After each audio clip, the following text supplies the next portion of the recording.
Hey guys, I got an idea. Yeah, what do you got? Oh, geez, I'm scared. So, how about we take a ship that's used for like hauling cargo, like a bulk carrier or something, right? Okay. Then we take this bulk carrier and we say that we're going to be like mining the ocean floor with it, and then secretly modify it to go and like pull like spent SpaceX boosters out of the water. Do you think that's a good idea? Yeah. We could say we're mining magnesium nodules as like a cover story. Yeah. Ooh. Yeah, no, that's a good idea, right? I'm I think down. that's a good idea. Absolutely. What could go wrong? Hey, I mean, EJ. Yeah. We're live. We're live. Oh, hi. Roll the intro then, I guess. And here we go.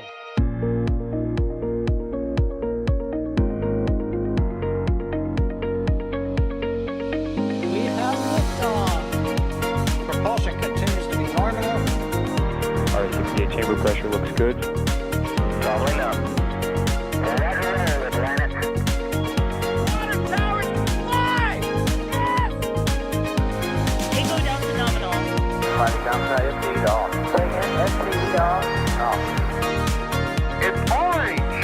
R45! Oh my god! Oh my god! Decollage. Look at this! Put that in the big bag, 343 unfolds to go. Indeed. We rise together, back to the moon and beyond. there's methane to be igniting in the flare, correct? Yikes. You good? We don't need any more of these.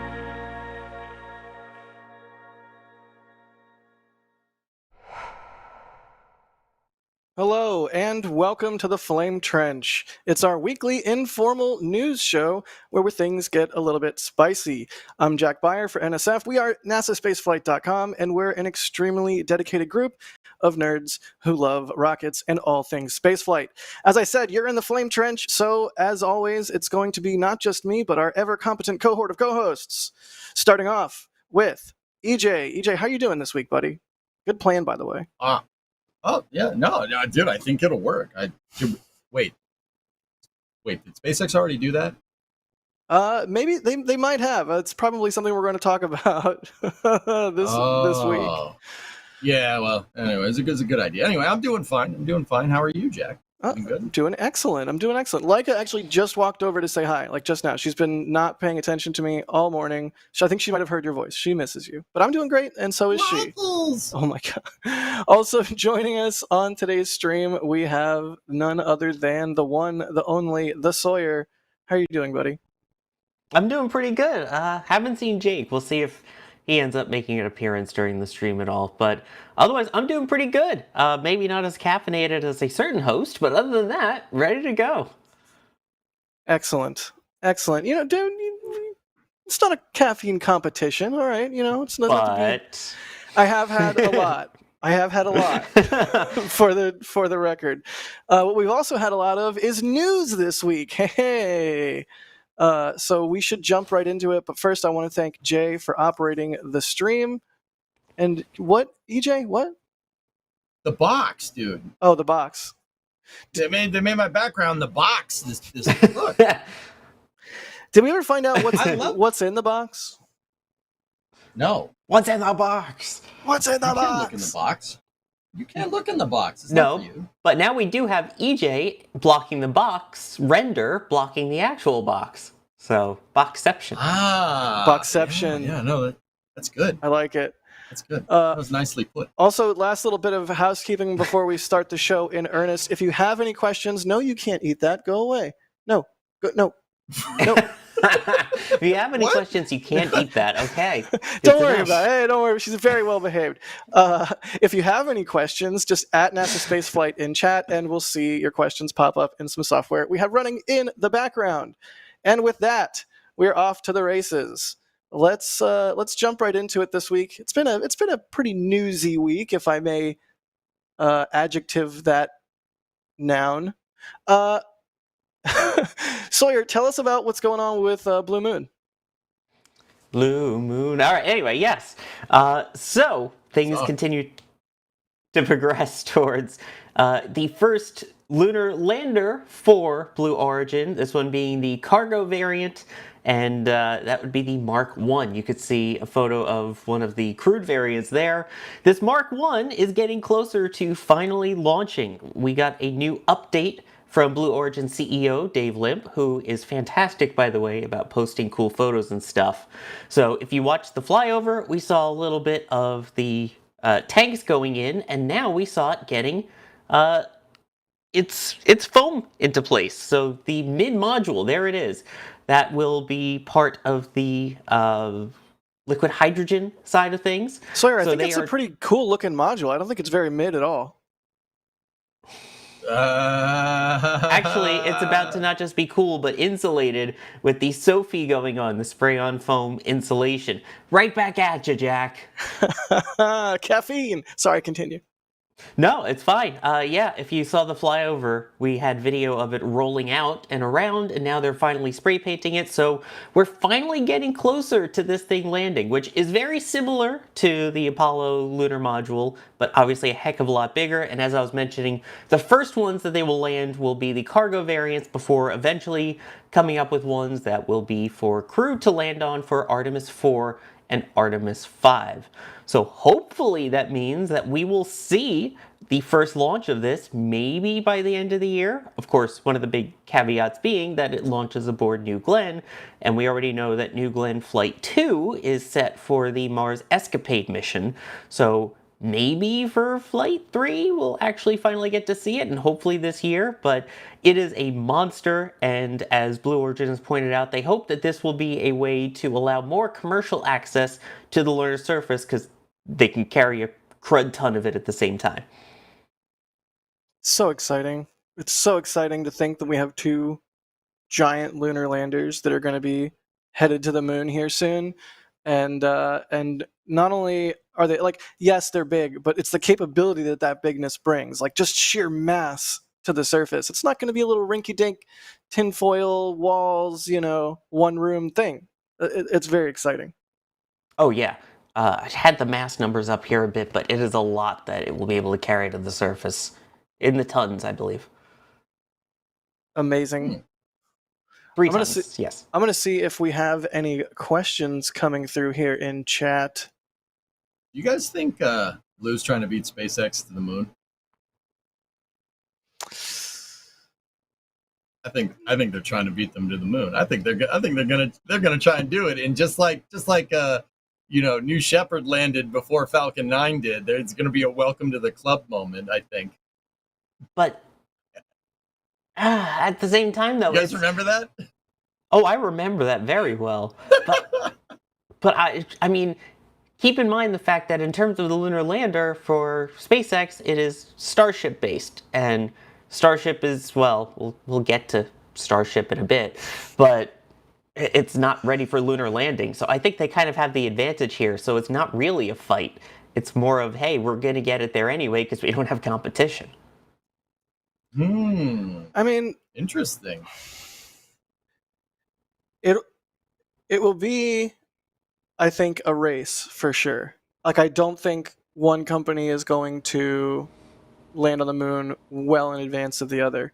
Maybe I'm missing a detail or not considering everything, but I sort of feel like, despite the two wildly different approaches to development, they're going to kind of end up landing on the moon around the same time. That's my gut. I could be completely wrong. I don't know. Am I way off base? Do you guys disagree? Agree? I mean, Blue is trying to get a lander out there by the end of the year, man. Do you think Starship's going to land on the moon by the end of the year? Starship will make orbit by the end of the year at this current pace. That's what I'm saying.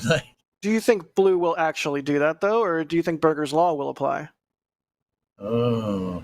Like, I don't actually think they'll pull it off by the end of the year. I think they want to, but I think that is in classic aerospace and spaceflight, lore, or whatever the appropriate word is. It'll slip to Q1 of next year.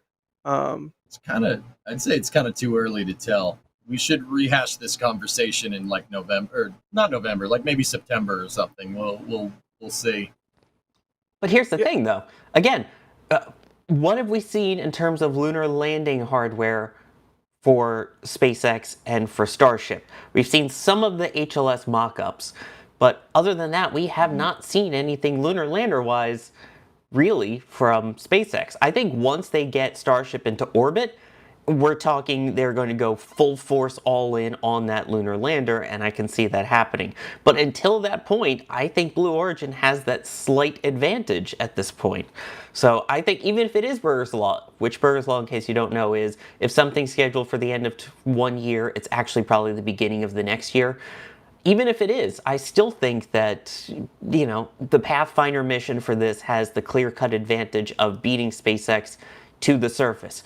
In terms of repeated landings on the surface, that will be a whole nother question. I think Starship will have that advantage going forward. But for right now, assuming Pathfinder goes well and that there are no issues with New Glenn that would delay the actual launch of the lander, I think they have the clear winner.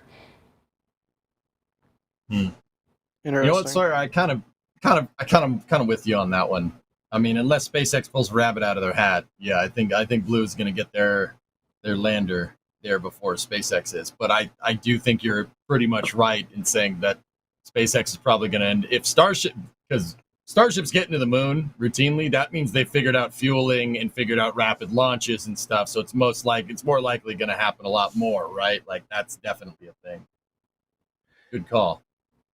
What do you think? Any of this is a function of SpaceX's ultimate goal is Mars? And if they really wanted to get to the moon faster, they probably could. I mean, they have a functioning super heavy lift vehicle. Well, actually, I forgot to link this in the source doc, dude. On SpaceX's website, they updated their website yesterday. They did. And they actually, yeah.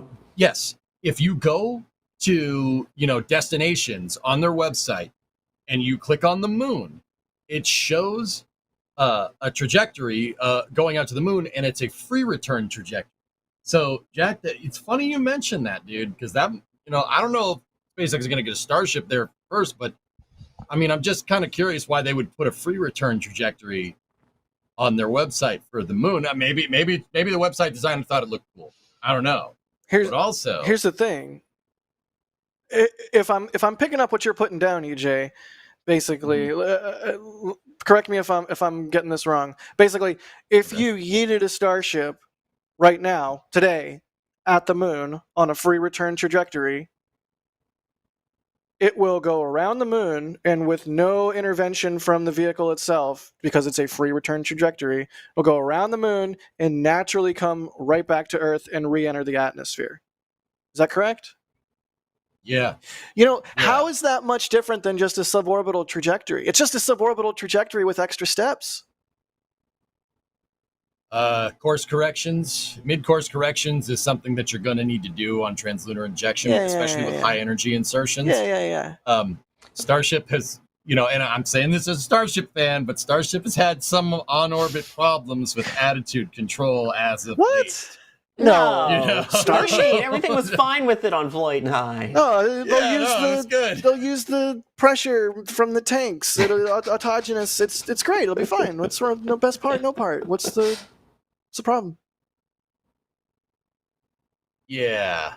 No, but so what I was getting at basically is it's interesting that they put that trajectory on there because in theory it's one that could be flown perhaps before Starship is fully proven. Is that sort of where you're going with that, EJ? Yeah. Mm-hmm. I don't know. I might be reading too much into it, right? But I definitely think that Blue wants to get something to the moon before SpaceX, right? I definitely think that that's what they're trying to do, right?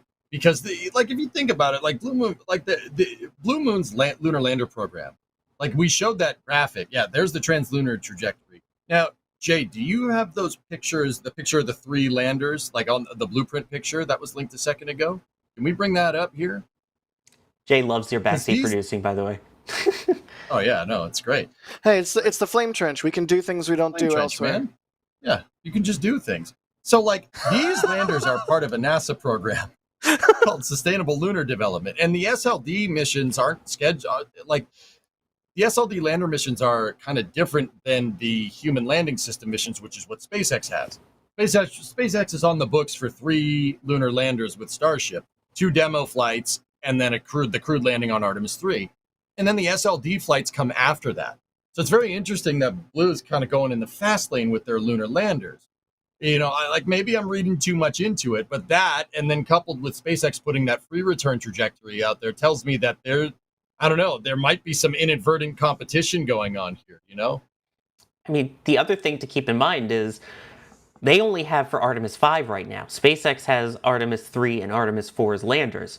So if they want to make this and actually be able to make money off of their lander, in the meantime, they can use it for commercial purposes. Make it a lunar science platform. Have all these people put all their payloads onto it, eventually drop rovers, things like that, so that while they continue to work on the crewed variant, which isn't as time sensitive as SpaceX's, they can A, get on the moon, and B, get paid to do it.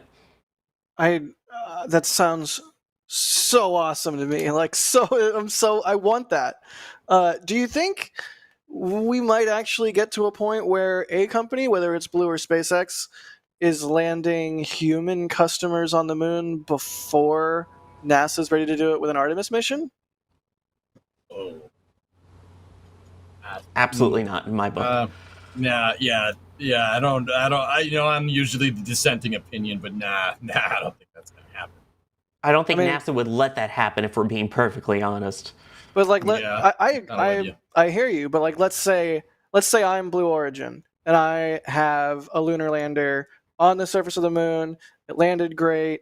The cargo's there. It's backup fuel and oxygen, etc. It's everything we need. I have another lander. I land it. It lands fine. I have another lander. And I'm like, well, I could put humans on this, but we're in this gap between Artemis 3 and 4, 4 and 5. And you said Blue gets 5, right? Artemis 5 for the... So, what if it's somewhere between Artemis 4 and 5 and Blue's like, hey, we could land people right now. NASA, you're next. You got your lander right here, ready to go. I don't know. I'm pie in the sky wishing over here. I just want to see humans on the moon again. Well, Jack, I mean, think about it like this, as the Artemis missions go, as we get further and further into these Artemis missions, the schedule should go down. It shouldn't be multiple years before flights. I mean, they're shooting for, 1 launch a year, maybe with the option of getting to 2. I mean, personally, I think they need 4 a year, but, guess they missed that memo about that whole Apollo program thing that did what they were trying to do. But, hey, whatever. Did you get that memo? I was just laughing at that. Thanks. I think that the scheduling cadence for SLS flights in the future will go down. I hope so. So I truly do. Yeah, me too, man. Y'all, if you have any questions regarding Blue Moon and Blue Origin, throw them in chat now. Now is your chance. We're going to do some questions, and then we're going to move on to the next topic. Now it's your time, chat. At NASA Spaceflighting it. But first, I want to thank some people for their support, because holy moly, Matt's Mike Alpha Tango Sierra gifting 50 Red Team memberships. That's absurd. That's absurd. Thank you so much, Matts. 50 people just had their name turned green in chat and now have access to sweet extra perks and content. Thanks to Matts. Thank you, Matts, so much. If you got a gifted membership from Matts, be sure to thank them, but make sure you thank the right person, because ArcTech also gifted 50 Red Team memberships. That's bonkies. Thank you so much, ArcTech. It's absolutely bonkies. It's bonkies. It's bonkers. It's cuckoo bananas. It's cuckoo bananas, kabonk bonk bonkies. Keep going. I ran out. Yeah, thank you, Sawyer. Thank you, Sawyer. You were on a roll. I ran out of steam. I'm sorry. ArcTech, thank you so much. With support like that, NSF will never run out of steam. See how much caffeine I've had today? Scary. Okay. Space Pope with the now customary, somehow, it's a lot of money, but it's a customary flame trench thing with their bless this wild trench $50 super chat. Thank you, Space Pope. And Shazbert Toddbot, thank you for the support. EJ, does the box go in the square hole? That's right. No, the Centaur, or not the Centaur, the RL-10CX goes in the square hole. Do it. You gotta do it in the voice, though. That's right. It goes in the square hole. Thank you. You're welcome. Excellent. I need that to be my text tone. Just EJ going, it goes in the square hole. I would set the sound on my phone for when I get a text from EJ to the square hole. Square hole. Be amazing. What about the arch? Or the It arch. goes in the square hole. No, okay. No, The video, it just lives in my brain like so many others, but that one in particular. No, I'm okay. You don't have to be worried about me. I was just making a joke on air. You don't have to come panic sniff me. Leica is just on point today. I don't know what the deal is. Maybe she had some caffeine too. Oh no. Joff or Jay of Ready asking, what will Blue Moon carry on its first mission? Have they said? Do we know? I mean, is it just going to be cargo? Nothing? I don't think they've said. No, just a demonstration. But the second one will have paying cargo on it, basically. So this one will have no paying payload customers, is my understanding. Mainly way to test out those BE-7s, which I'm so excited to see that on the lunar surface and check that you can actually communicate and not tip over with a pretty tall vehicle. They should fill it full of pogs. What? They should fill it full of pogs. Why? The first one? Because then when they get it back, they would have a whole bunch of moon pogs, and then they could sell moon pogs and use it to fund their space program. This is a brilliant plan. I'm asking for 10% equity for a 50% stake. It's a mat. That's not how that conclusions works. 10% for 50%? All right, moving on. For 50 million or something? I don't know. I don't know what's going on anymore. By the way, is the first one even coming back? Probably not. I just wanted to make a Pogs joke, okay, Sawyer? We don't have to get too real about it. It's the Flame Trench. I'm sorry, but that joke was not Poggies. It was not very positive. If you want actual news and facts, then you need This Week in Spaceflight, which is coming up later today. But this is the Flame Trench. Hey, what we're doing is fine. Seamless plugs. How's that for fine? Creative Bytes TV. Is that seamless or shameless? 6 half a dozen, you know. Shameless Bytes TV. Creative Bytes TV. EJ, get out of my head. Get out of my head. My head. My head. You're up in my base messing up my dudes. Creative Bytes TV is asking, is Blue Origin doing this for commercial purposes mainly to make it work financially for them? ? I mean, they have contracts with NASA, so they are going to make money doing this, right? Or at least break even. Mm-hmm. Go ahead. I think that this is part. So all of Blue's lunar landers. I mean, there's no doubt that the company has their own goals for what they want to do in space, but Mark I lander and the Mark II lander are part of Sustainable Lunar Development, which is a NASA program. NASA. Back when NASA was trying to get a lunar lander on the books in, 2018, 2019, I think it was, there was a down select between the national team, Starship, and Dynetics kind of saddle lander, right? And, everybody thought they were going to choose the national team, and then they chose Starship. And then Congress got really mad because they chose Starship, and then immediately got another lunar lander on the books and called it Sustainable Lunar Development. Interesting choice of words. So yeah, it is a paying NASA mission. It's one of 2 lunar landing programs that we have, and because 2 is going to make it happen faster or something. Hey, it totally did with Starliner. Yeah. Ouch. Well, I mean,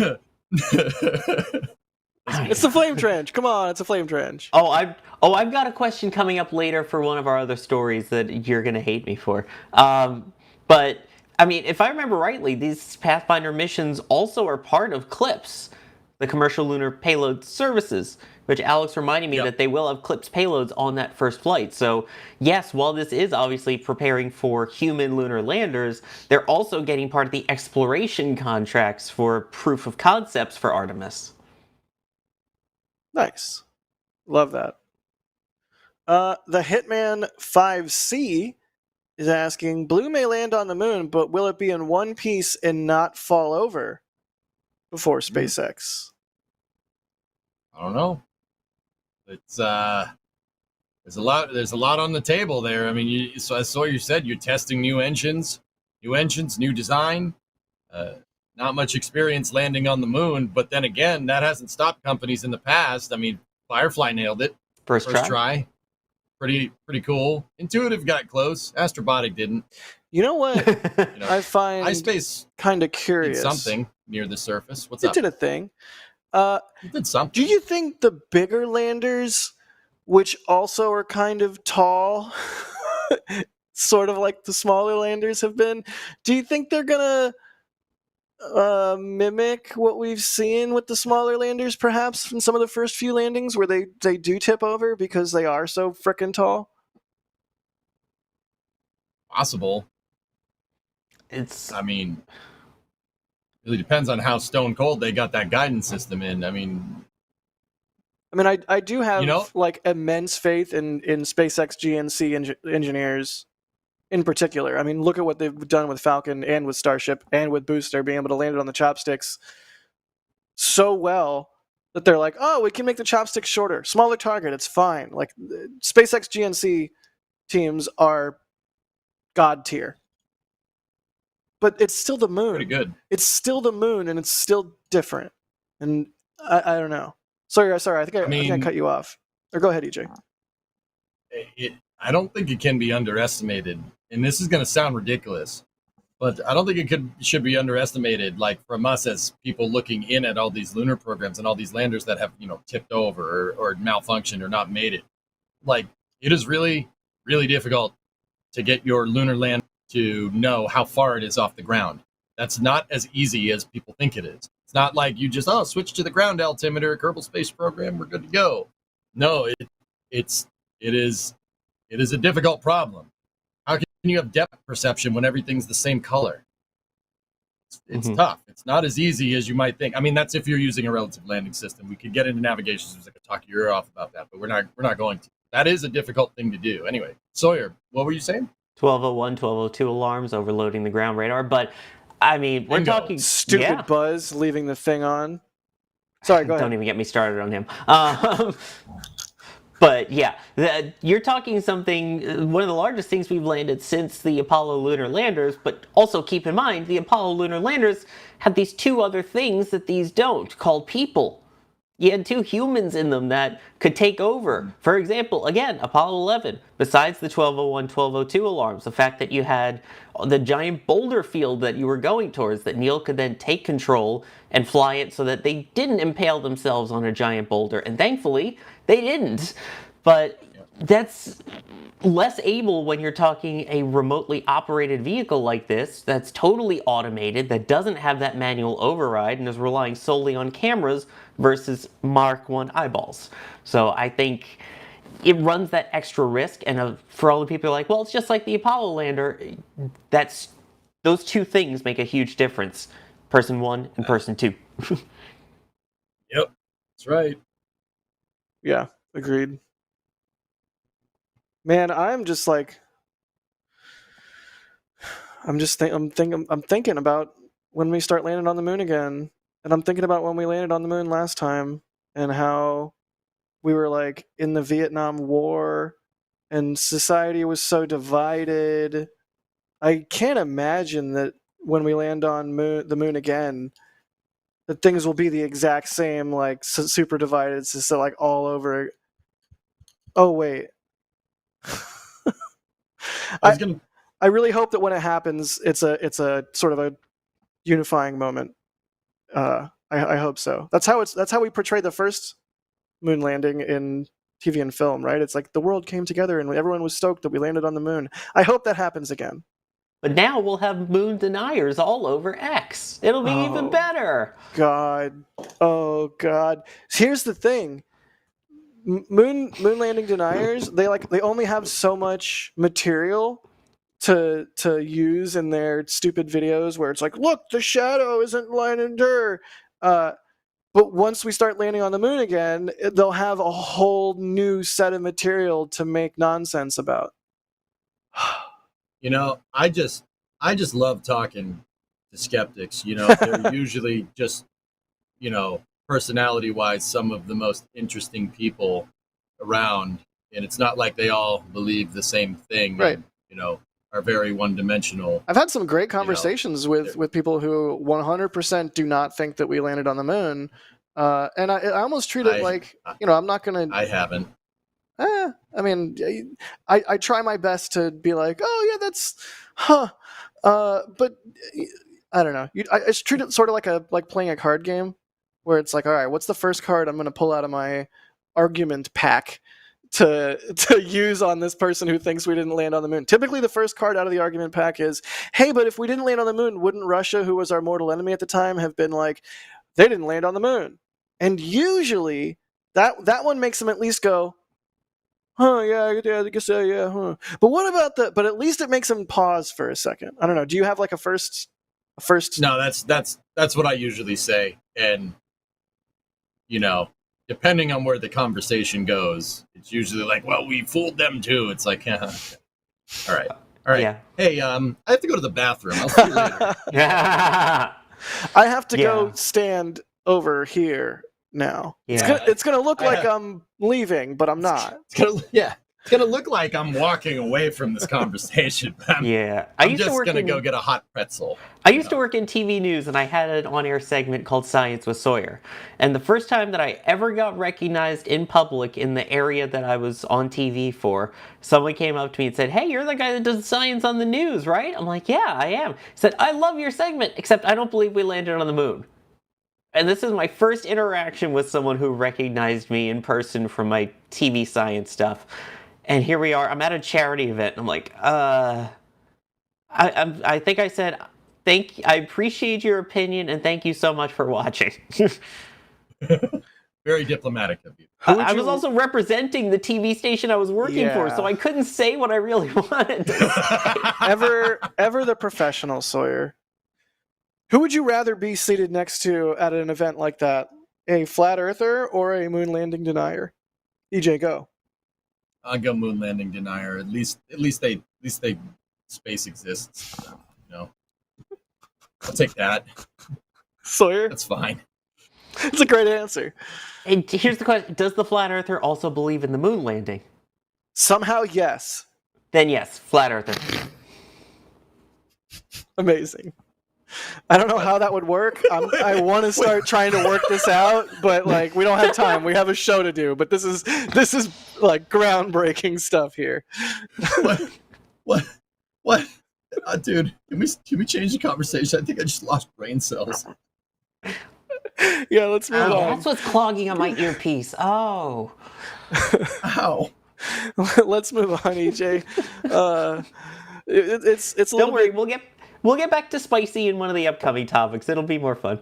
It's a little bit difficult when we go that far off the rails. It's kind of like staring into the sun during an eclipse. Speaking of eclipses, that was good.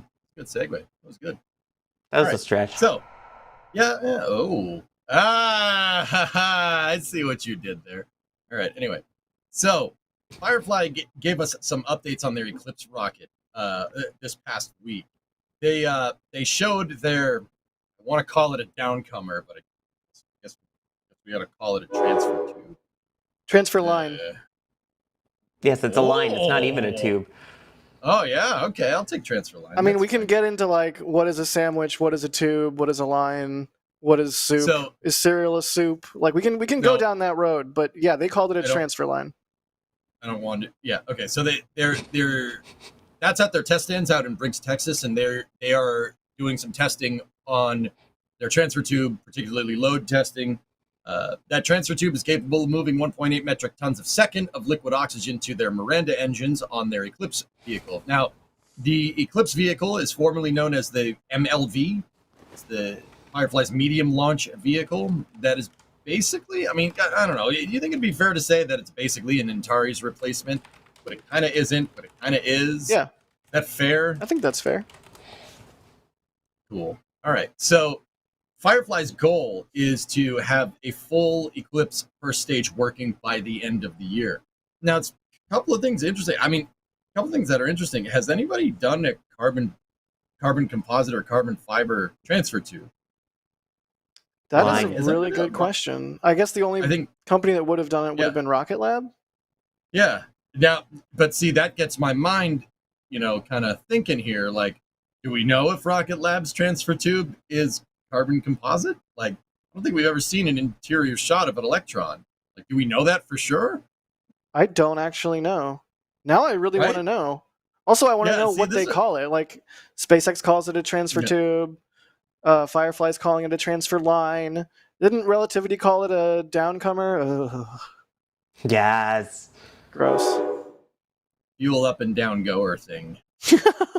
There you go. I like that one. I like that one too. So, in this shot right here is a picture. So that is one of the that's part of the stage. The bigger part in the background.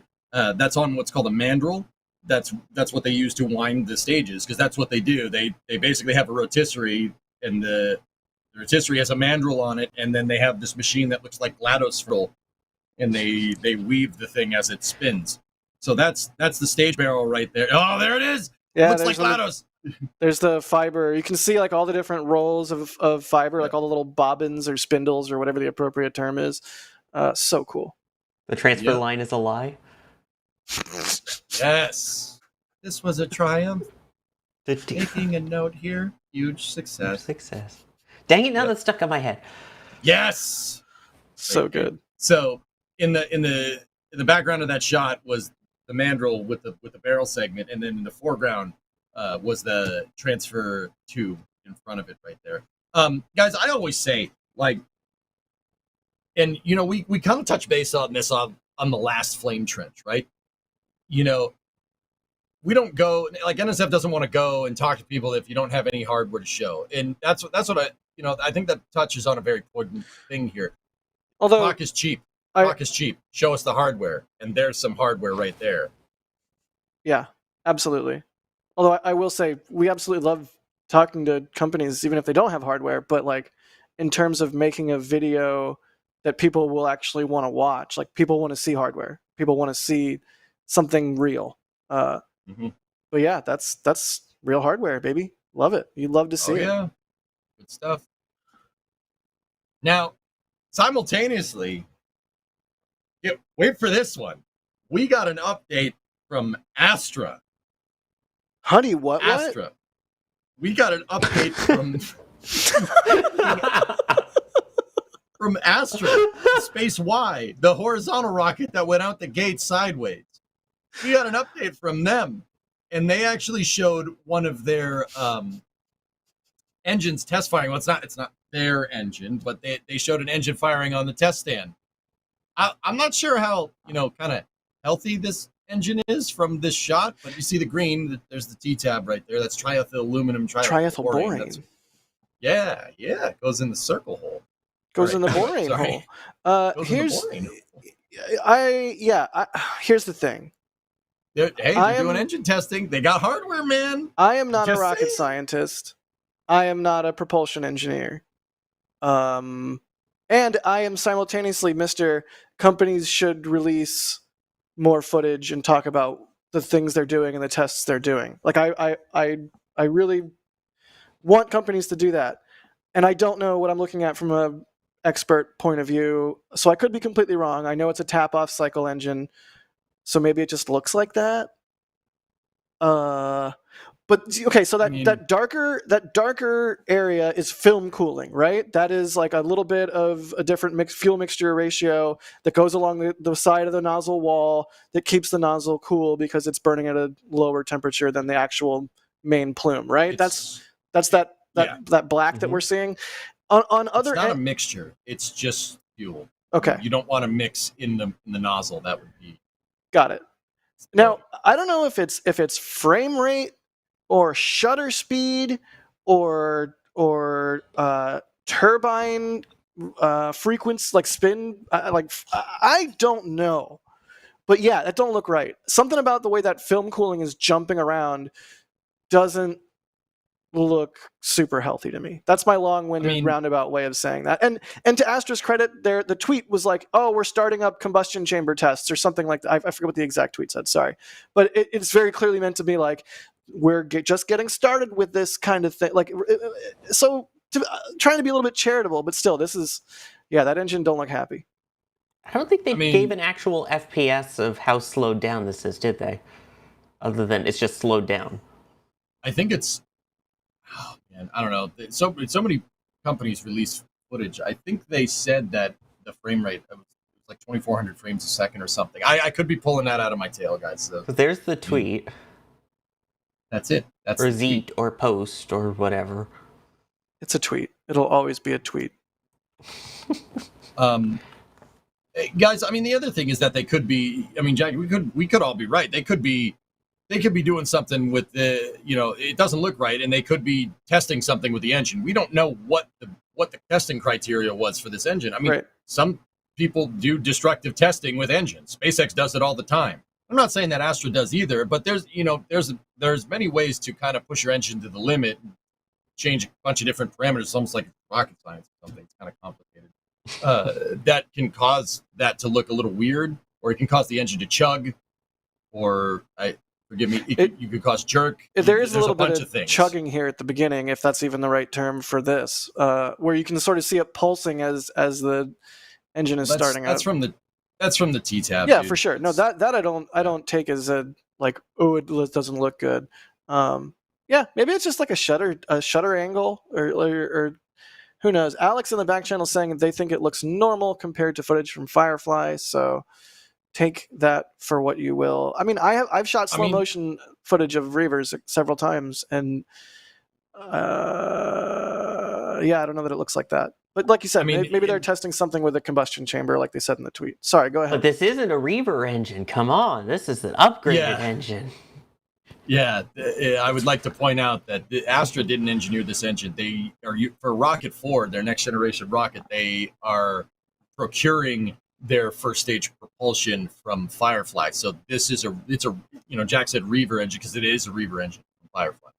That's the same thing that Firefly Alpha uses, or at least similar. I mean, like I said, they could be doing something with it. Like just because an auto manufacturer makes a certain type of engine doesn't mean an aftermarket company won't buy that engine wholesale and do stuff to it. Like I'm thinking like Lingenfelter or something like with Chevy engines. I love Texas Speed that or you brought it back to cars. Of course you did. Dang right I did. That's why that's why when I said it's not Reaver, I don't know if you saw, I also mouthed the words, it's Reaver. But yeah.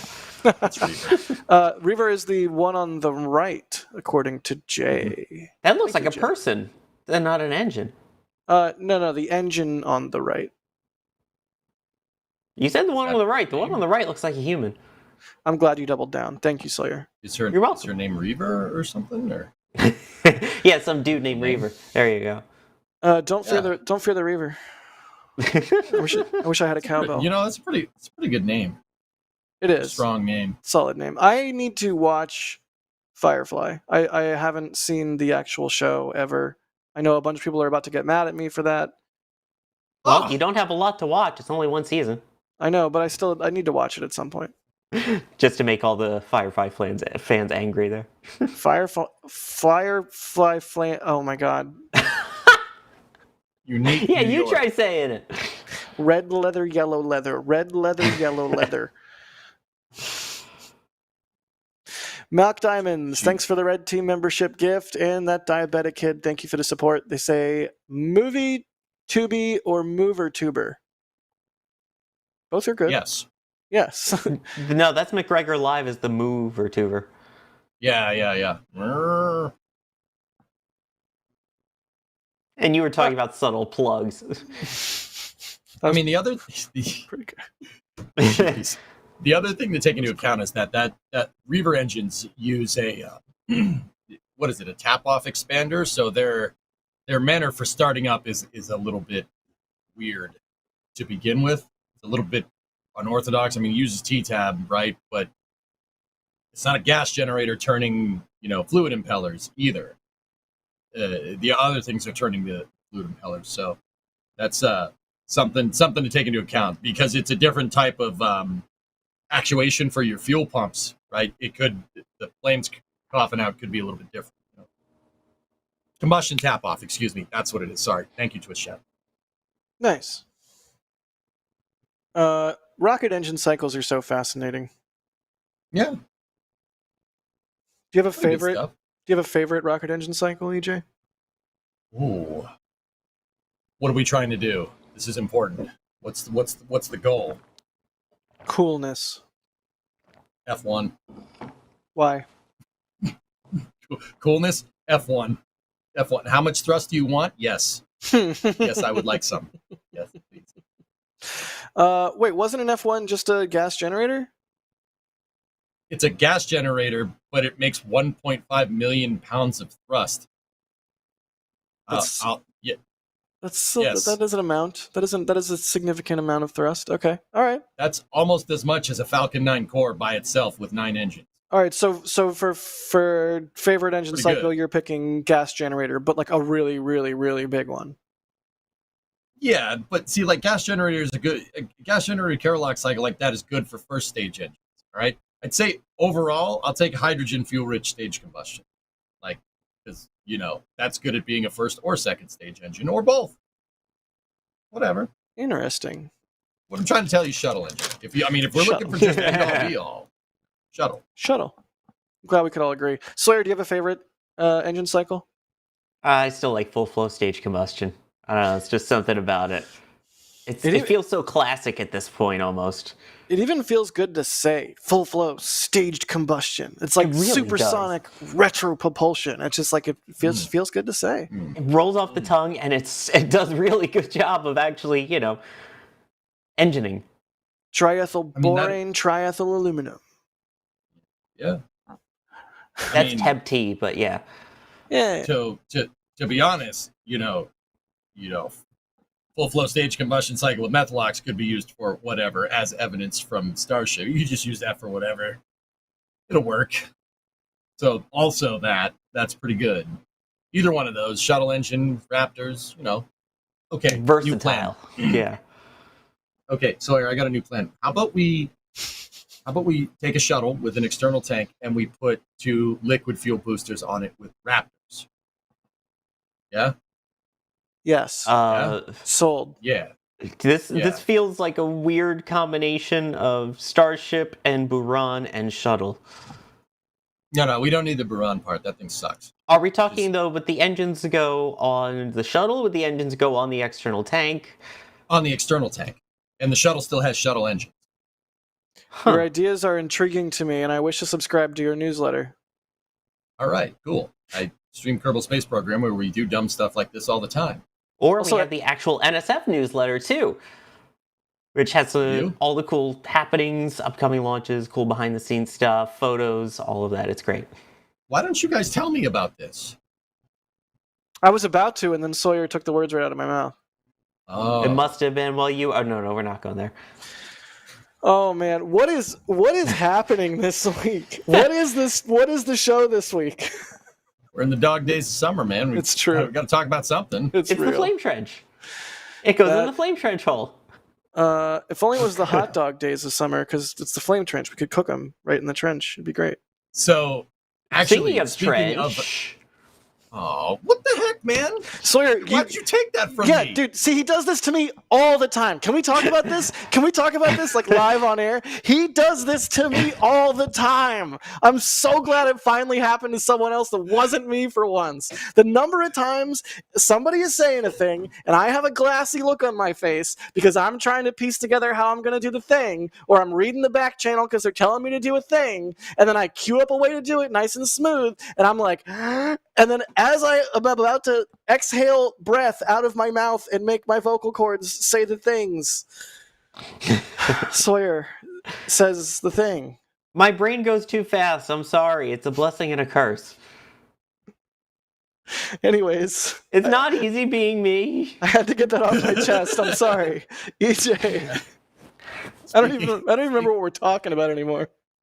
We were talking about, I was going to talk about Rocket Lab.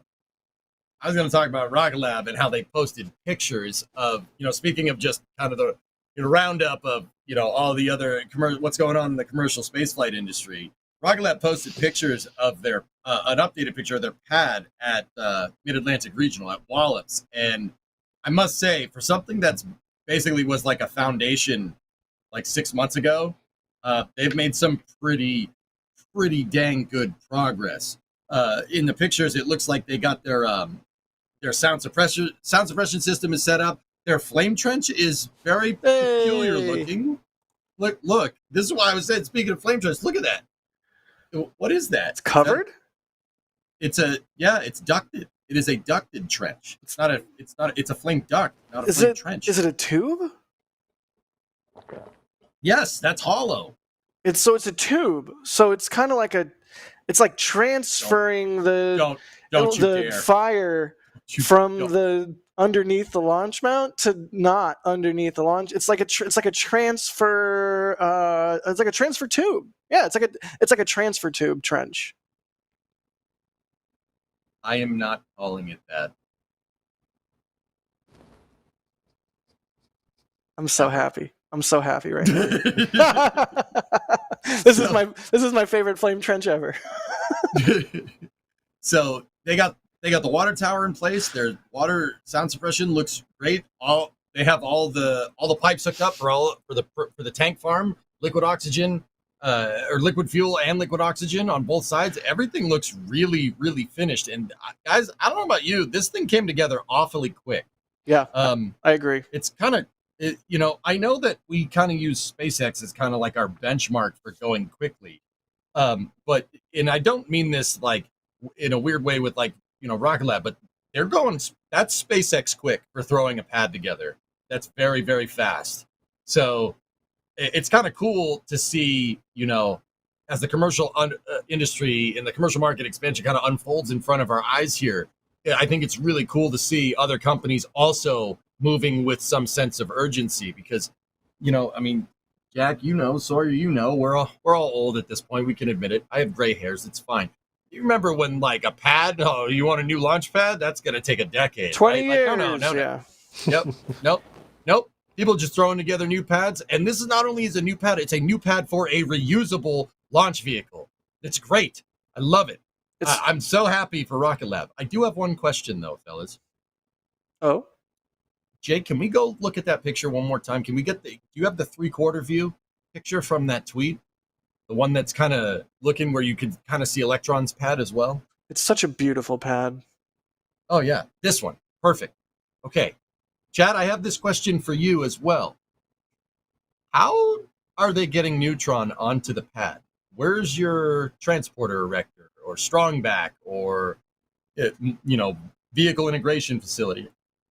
How's the rocket getting on there? Well, you see, they're gonna. They'll. Okay, Jake. What if? See? Chopsticks. I was like, chopsticks, do chopsticks. Hey, the Starship update's coming later, man. Quiet.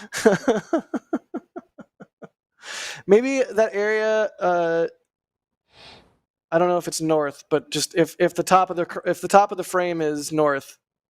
Top of the frame would be northwest. The ocean. Yeah, but ocean. Okay. So west northwest, that little cleared area where there's currently some construction stuff. Maybe that infrastructure goes there. I mean, also where the crane is right now could be a thing potentially. Are they just going to use a lattice crane to just plop this thing on the pad? If so, I'm kind of here for it. I mean, hey, let me tell you about a little company called SpaceX who's building the world's largest rocket in South Texas. And boy, howdy, for a lot of years, did they love using cranes to lift Starships onto pads. Yeah. Yeah, no, I mean, just saying, a crane is pretty off-the-shelf integration facility. That's COTS. It's a COTS crane. COTS crane, baby. That's, I'm just wondering, like, they said that Neutron in the payload. So I went digging on this. Payload user's guide. They said that Neutron's going to be moved on a transport stool that's moved by SPMTs. So where's your chopsticks at? Question. I mean, Alex might be onto something or something. Or are they just going to use a crane like when they took Booster 4 and Ship 20 and stacked them using the crawler crane, which was pretty cool. It's pretty neat. Yeah, I'm sitting here looking at them like the launch plate and the launch pedestal is a little ways off the ground. There's no ramp going to it. There's no nothing. It's just there, and it's probably, like 10 meters off the deck here. Like, so how you getting a rocket on this? I'm actually curious. Like, Maybe the transporter stool, the transporter that the stool sits on is like a really wide boy, like kind of a crab sort of situation. yeah. And so it can move in along that road and then drop the mount right where it is over the side tuber, and then the flame comer, and then it can. Well, you can't. There's propellant lines in the way. Oh yeah. See, now I'm like, I mean, everybody's saying crane, and like that's the thing that's like the most immediately obvious thing here. But all right, that's a vibe, dude. That's a vibe. Let's do it. I like this plan. I'm happy to be a part of it. Let's do it. So excited for Neutron. Man, that flame tuber looks really cool. It does look cool, right? Am I allowed to not be accused of being a word stealer if I talk now? Sir, I'm so sorry. No. Please say. Be quiet. You have been remarkably silent now that I think about the last 5 minutes of the show. I'm so sorry. Now I feel like a jerk. Please say words. Go. No, because there was even a poll for it. That's why 80% of people think I am. Oh no. Oh yeah. For the record, I didn't make that poll. That was not. I don't know what that is. There's no words on it. I've never seen this before. I mean, yeah. If sorry, you're all right. Don't do sorry like that. No, that's not cool. That's not cool, man. I love you, buddy. Speaking of not cool, man, it would be not cool. No, I'm kidding. Oh, I thought you had some. Right. Oh No. man, that All would have right. been. Dang. All right, now do it. No, I was going to say, though, it would be interesting, I'm sure for the first couple flights it might be different from what they end up doing down the line, but I feel like there's got to be some way that they can lift it on. I don't know if it would be some kind of mobile transporter that they take, because the road has that kind of upward ramp that would be able to support that kind of infrastructure. It's just, once it gets next to it, how is it going to transfer over is the interesting question. Yeah, I went digging and I couldn't find anything in the payload users guide from Rocket Lab or anything like that. Like, it's a huge kind of, maybe next week, like, chat, please go digging. I actually don't know. I'm like, a little weird. I stayed up way too late the other night, like being like, no, there must be something, looking like Charlie Day. I'm like, no, they're going to use a crane. Like, no, no, it's like, I seriously can't find anything. If you guys could find something, like, in next week, let me know, because like I got nothing. I'm like, maybe a crane, a lattice crane, I can lift it up. Who knows? Let's do some questions. Let's do some questions, Jack. Yeah. What was that? What was that, EJ? I feel like we're getting a little bit of extra spicy EJ this week. I like it. What was that? Like, what? I don't know. I don't know. I got kind of fired up, dude. So you were like really into it. Like, you committed. You committed hard. No, the GSE is my favorite. All right, like, I love ground support equipment for airplanes and for rockets, and I'm happy that that's kind of part of a Venn diagram nowadays that that overlaps. I think that's super cool. But yeah, launch pads are my favorite. I love seeing the machine that launches the machine, and like the chopsticks, like Until it delays a launch, or 6 of them. It's not a shuttle launch, Sawyer, so I think we're all right. Or Delta, or Atlas, or Vulcan, Atlas. or... Oh no, Vulcan hasn't yet, actually, from GSE. Vulcan's actually been pretty good, man. EJ, cover your ears. Ground umbilical carrier plate. Ground umbilical carrier plate. Ground umbilical carrier plate. Ground umbilical carrier plate. Why'd you tell EJ to cover his ears and not me? Why are we doing this? I remember those. I followed those missions. EJ and I, I'm sure, both did, but... Oh, I followed every mission. The 6 freaking delays of 133 and all that. Oh. Yeah. I hope Crispy isn't watching. It's no joke, man. He is. Who do you think made the poll? Oh, God. Sorry, Crispy. Hey, fellas, you know who my favorite football team is? It's Leeds. The clean leads. That's what they call them. Why are you pulling up the picture of the Guckpy? Come on. That's the ground umbilical carrier plate. Y'all, if you don't know, the Guckpy, the ground umbilical carrier plate, was responsible for a large number, especially in the later era of the program, of shuttle launch scrubs. I can think of at least 3 off the top of my head that were delayed by it. It might be more. Oh, there it goes. Hey, fellas, I don't mean to be that guy. SLS has a ground umbilical carrier plate for HASGAS. Yeah, So you remember guys, 2 of Engine them. 3? Yeah. Yes. Yes, I do. yes, I do. Yeah, guess what? Uh, hydrogen, you tricky element.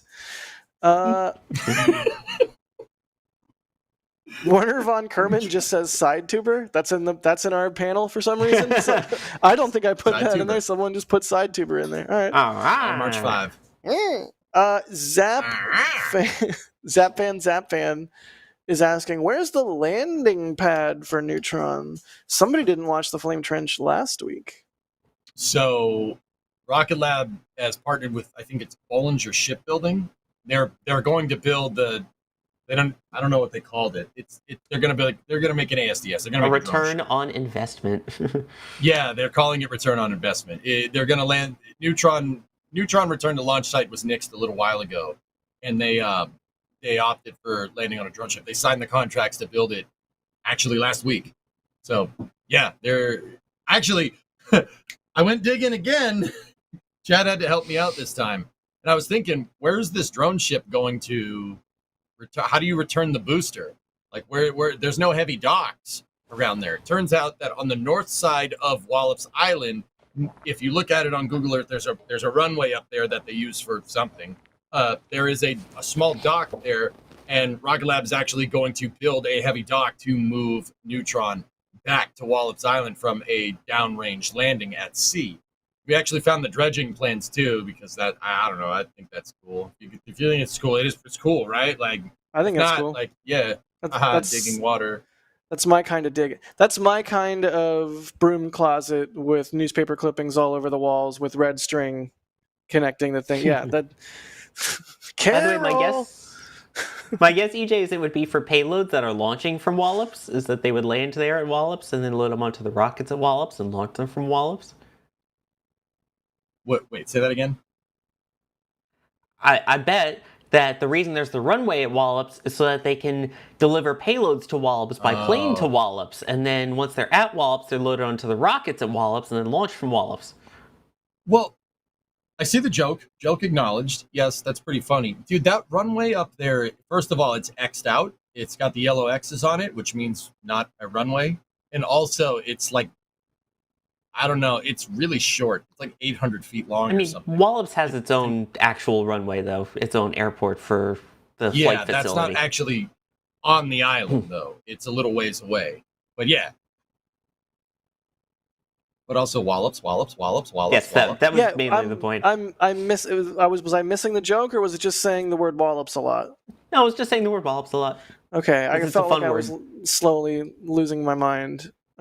Thank you for that. No, I was just trying to wallop everyone in chat with saying Wallop so many times. Well, how about you wallop us with a news story about Orion? Actually, no, we have more questions about Wallops. That was actually going to be a good transition, dude. Yeah, I know. I aborted. There's been a hold on the count. He said the word. Galactic Biker is asking, the water tower is for a gravity-fed deluge pump. I can talk. Right? That the water tower is for the water deluge for the trench, right? Tuber? It's for the deluge and for the sound suppressor. If we can get that shot of the pad up close, there are rainbirds. Rainbirds, fellas, for the uninitiated in rocket lingo. Rainbirds are basically a nice way of saying a really heavy-duty sprinkler. And generally, like the difference between like a pad deluge system and a sound suppressor is the deluge system is usually below the launch deck. Like, okay, so you see the plate right there? The big octagonal plate. Anything below that is a deluge system. Hell yeah. Anything above that is a suppressor. Hell yeah. So those little posts that are kind of at the four corners of the octagon right there, those are called rainbirds. Really heavy duty sprinkler. Those do not go off until the rocket leaves the pad. Like right after it leaves, then they'll turn on. Because you don't want to spray like high pressure water at your rocket going up. You ideally want it to do that like right after. The pad deluge system though is on the whole time, and it's down in that square hole right there. I don't know. I don't even know what to say. Every time you do the square hole thing, it's like oh god, I'm gonna date myself. Remember CDs? You had a CD player, and it would skip every time you hit a little bump in the road. Yeah, oh my god, protection, yes, man. Yeah. Every shock time protection was a joke. Come on. every time you do the square hole joke, it's like my brain is a CD, and someone just went, "Meh," and I'm just like, okay. Internal monologue, like literally does a CD skip. Wait, what happened in chat? Why is Jay, everyone why did going, you countdown timer whoops? me? Jay put up the countdown timer and said I had 0 time left. Oh, he hates me.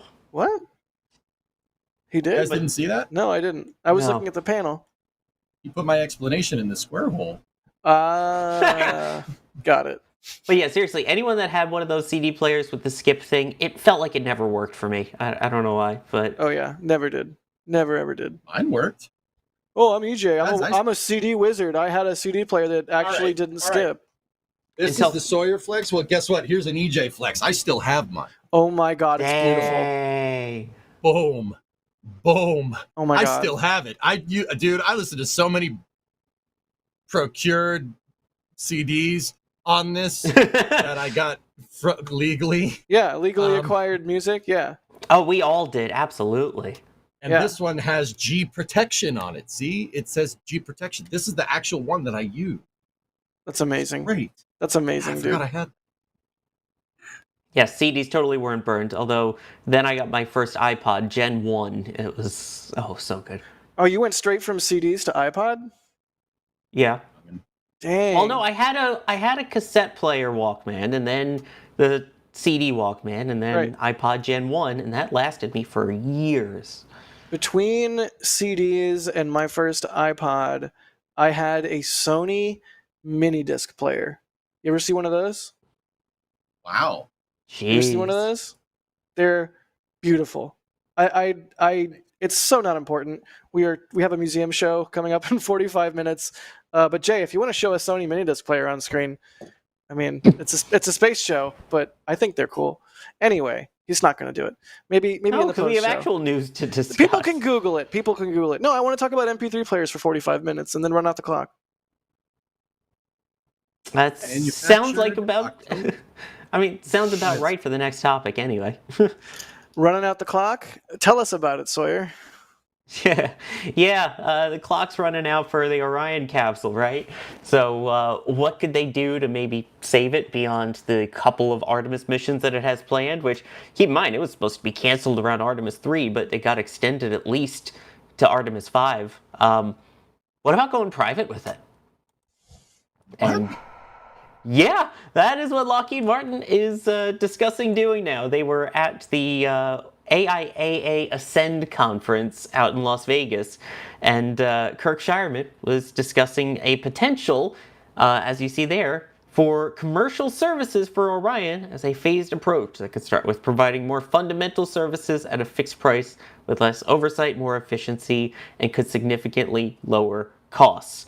So they basically compared it to like the crew that they had with Axiom, where you've got all of these different nations partnering together to have a commercial mission. Well, they're talking about doing this for beyond low Earth orbit. So potentially lunar services, things like that, where you get other space agencies like ESA, like ISRO, like whoever else in this case. There was Poland and Hungary, all of them coming together and potentially buying these commercial orbits or missions beyond low Earth orbit using Orion. They said that this would require the capsule to be built a lot cheaper, which they're already having to do based off of their current NASA contract. It's part of the deal that they got to basically be able to knock them out faster, knock them out quicker, knock them out cheaper. What was it? Faster, stronger, harder, like that. But they talked about song. Yeah, they talked about aggressive reusability, so basically well beyond what they have now. The other interesting thing that was of note, do you remember how they funded the Orion program? What was the type of contract they had? Cost plus. Yeah, This would be a fixed firm price contract. So totally the exact opposite of what they did for their federal contract. Sawyer, I have one question. How are you going to do this? That they didn't really go into detail on. They haven't posted the full video yet of the actual talk. This is from a couple of articles from people that were there, and the one tweet that we obviously saw from Lockheed themselves. But do the Orion uses a European service module? Do the Europeans know about this, or? Well, basically what they were talking about was the fact that once they build Orion, they hand it over to NASA, and NASA takes care of the rest of it, right? Yeah. So they're talking about working on the capsule side of things themselves and handling that all on their own. And basically then instead of handing it off to NASA, they do their thing with it. Well, yeah, no, I Yeah. get it. I'm just all right. I know, it's an interesting concept. It sounds like there's still a lot that'll need to be worked out. Like, also, what launch vehicle it goes on? Are they going to then privately buy SLS for it? Are they going to work on being able to work on launching it on a different vehicle, like a New Glenn or a Vulcan or something? Huh. Yeah, this just raises further questions. Was that your Hermes? That was a good Hermes. Yeah, I just It's saw that googly story moogly. and I'm like, oh my god, I have to talk about this one because it just is so out there. Like, they actually have some concepts. I mean, they basically want to get this contract in place by Artemis 3. Wow. Yeah, That's aggressive. very. And like, the heat shield's still not working good. Minor detail. Even though, again, they're No. talking about aggressive reusability and making it faster and cheaper with the currently issued heat shield. Yeah. And it'll be faster and cheaper and stronger and better, and Daft Punk will come out of a rave pyramid and hand out candy to all the children, and Like it.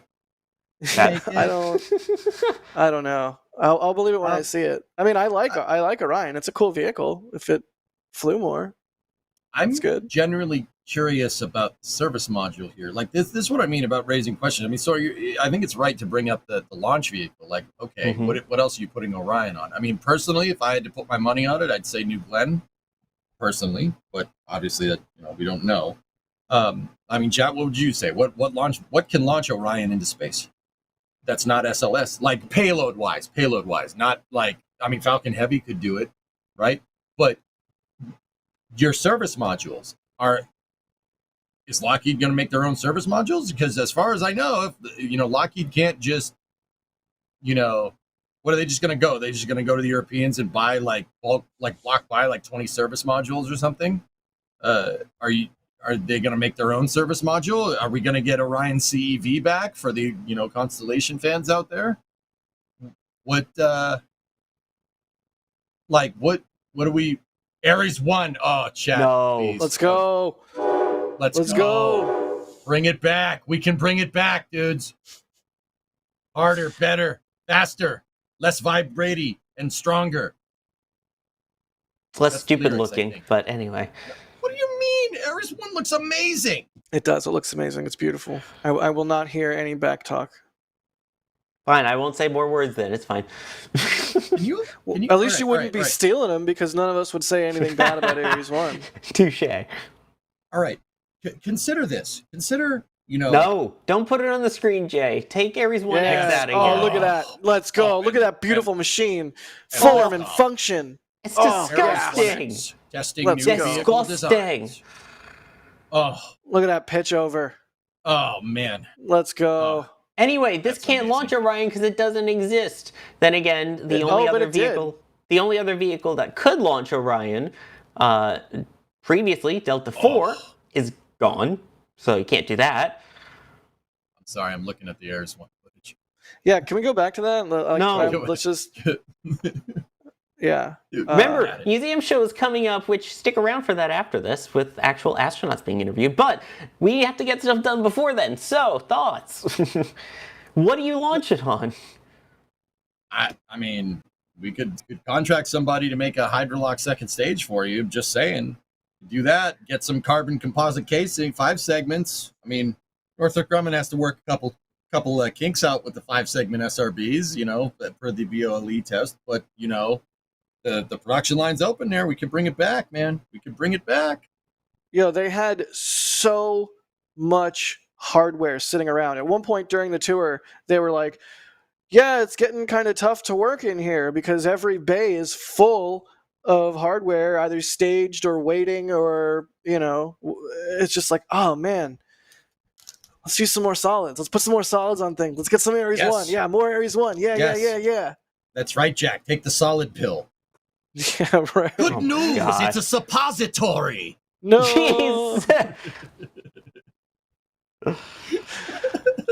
It's been a while since I've watched Futurama. It's one of my favorite shows, but I haven't binged it in a while. And EJ, you are slowly but surely getting me off of the X-Files train, which is what I'm currently binging, and getting me back on the Simpsons train. Or sorry, the Futurama train. Bring me a sandwich from the dumpster and leave the maggots on it. I will after the show.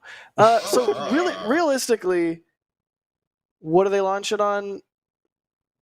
I agree. I think I agree with you, EJ. New Glenn would make a lot of sense. Would probably, yeah. Or Vulcan. Vulcan VC6 could probably do it. I'd be worried about Centaur loads at that point because Centaur no likey crushy. Because balloon tank, balloon pop. Tommy like wingy. Tommy hungry. Tommy want wingy.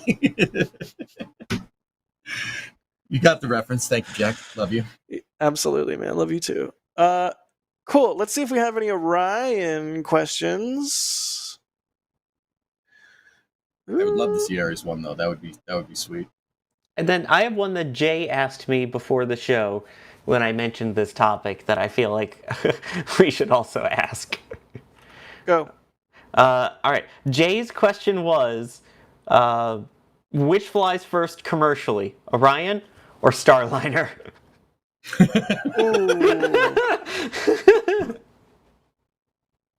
It's like I can punch you in the face or I can punch you in the gut.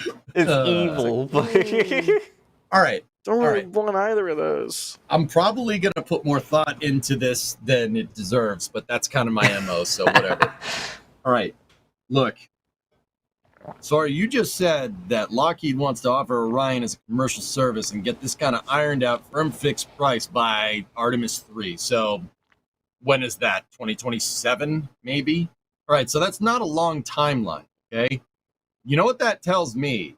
That tells me that Lockheed can make Orions quickly.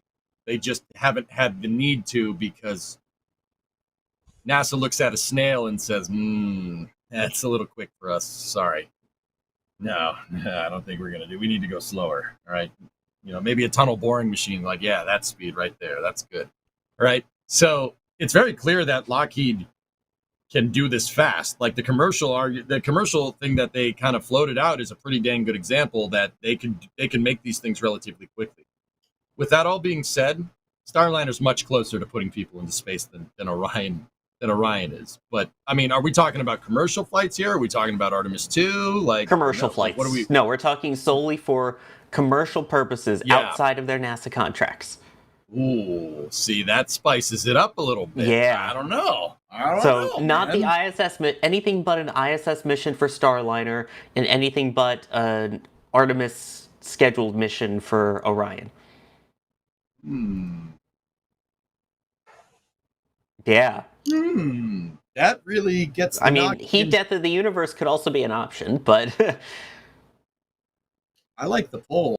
Ares is one of the options on the poll, so I'm just going to go ahead and click that one. I mean, that's just as likely as the rest because it's not flying. Yeah, well, I mean, I still clicked it. I don't know. I mean, Lockheed clearly can do this quicker.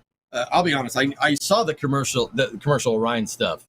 Kind of, I covered it for Space News on my end, on my stream, and I was sitting there thinking, like, we all think that they're going slow because it's a legacy aerospace contractor, et cetera, et cetera, et cetera, right? But Lockheed wouldn't pivot and be serious about pivoting and doing something like this if they were the reason why it's going so slow. I think Lockheed can do it quicker. So you know what? I'm going to be spicy. I'm going to be spicy, and I'm going to say Orion, commercial Orion before commercial Starliner. Ooh. Dang. Yeah. All right. It's pretty clear that they can get it done. Why would they be so gung ho about commercial Orion mission? Yeah, I mean that. I don't know. Perhaps for a rebuttal, or maybe just for additional commentary. I do believe. Is this the first time we've ever done this? We have a long-time listener, first-time caller, joining us. Ring. Hello. Hi. Does your phone actually sound like ring? I mean, I know you're British and you have like the weird like toot toot ringtone, but no, it goes like or something like that. It does like the haptic thing, doesn't it? This is the United States calling. Pink Floyd. Yes, good reference reference. acknowledged. Hi Ryan, what's up? Hi. Launch vehicle thoughts? Yeah, so I am calling into the Flame Trench because I have a proposal for the launch vehicle which Lockheed should use for commercial Orion. And it's actually brand new. I want to see what you guys hear about my suggestion. So it's about 60 meters tall, right? First stage, about 3.7 meters diameter. Second stage... What is that? Yeah, what is that in moon units? I know what you're saying. I don't know what moon units are. Freedom units. Imperial. Anyway, yeah, freedom. I will continue. I think the second stage, the upper stage rather, should be about 5.25 meters in diameter. I'd say, let's say the heavy configuration could do 5 metric tons to GEO potentially. Yeah, I think it could have 2 to 6. GEM 63 XLT solid rocket boosters, just as a potential there. A Caster 300 second stage, and a third stage powered by 2 RL10C51 engines. And actually, I've put a lot of thoughts into this vehicle proposal because I've even done a render for you. So I'll link that in the back channel, and I'll give Jay a minute to bring up that render because I think it's a really cool looking rocket. And to make it really cost efficient, I think because NASA decided to leave Launch Complex 39B as a blank pad, so they could use literally any rocket on that launch pad, very quickly interchangeable. I think we could actually launch using our own mobile launcher from Launch Complex 39B because that pad is clean, it's already there, it's already available, and this is a heavy lift vehicle which is already kind of designed to use SRBs and to use liquids and use that clean pad. Dude, we could call that's a great idea. We could call it a Greek character. How about Delta? No, not Delta. Delta's taken. No. Delta's already taken. Yeah. Delta's already taken. No. Arian, Alpha. no. Alpha's taken. Alpha's taken. Maybe Phi? No. No. Whatever it is, you need a real... It should both start and Kappa? end with a capital letter. Yeah. Yeah, it should be like definitive. Oh. Yeah. Omega. That's it. I don't know where, dude. It just came to me right now. Omega. That's what we should call it. Omega. Yes. Omega. Yeah, that's a good idea. I disagree. Really good idea. I think we should call it the Sigma rocket.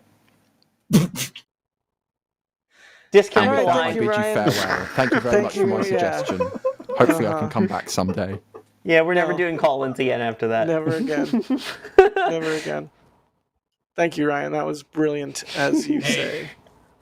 I'll be honest with you, fellas. I think Northrop Grumman was out of their mind.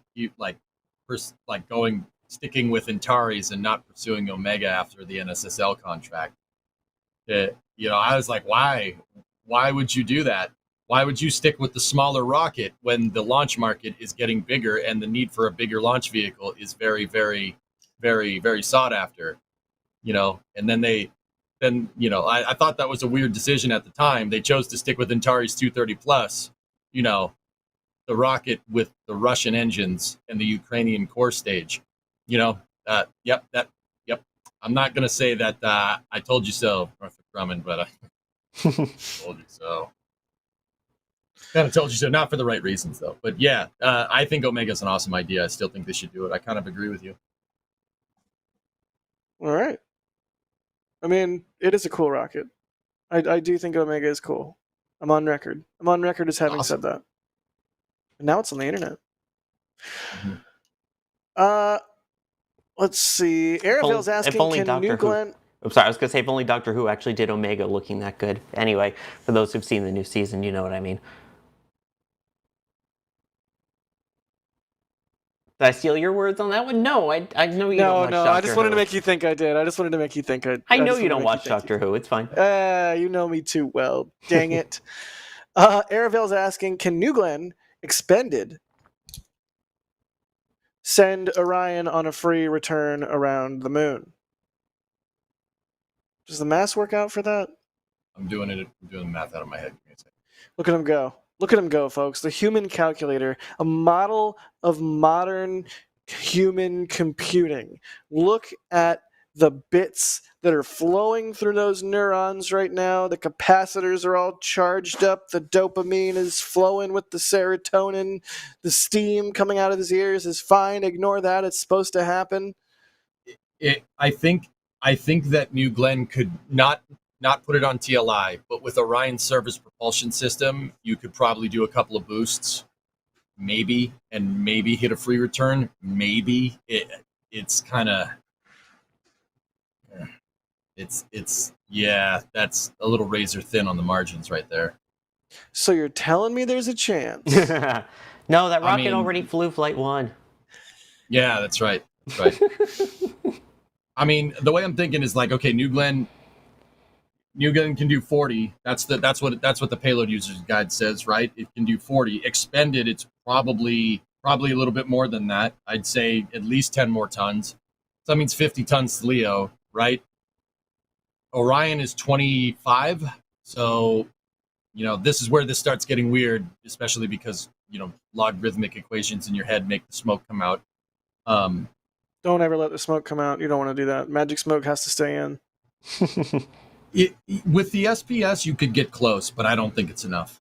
I don't think it's enough. You could get close. Neat.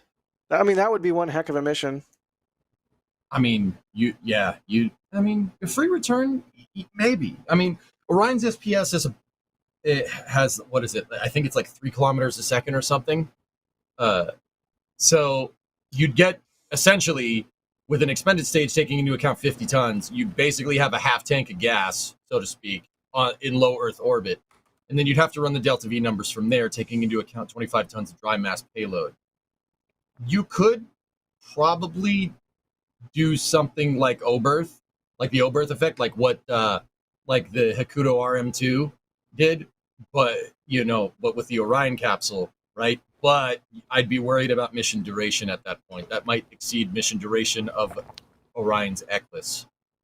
The Orion can only operate by itself in space for, I don't know, about a month, a little under a month, right? So, I mean, it could be close. You could do it. It'd be close. I mean, it's real close. I'm not sure. It could get all the way to the moon. But if it could. Just like throw a Star 48 on there somewhere. Call it a day.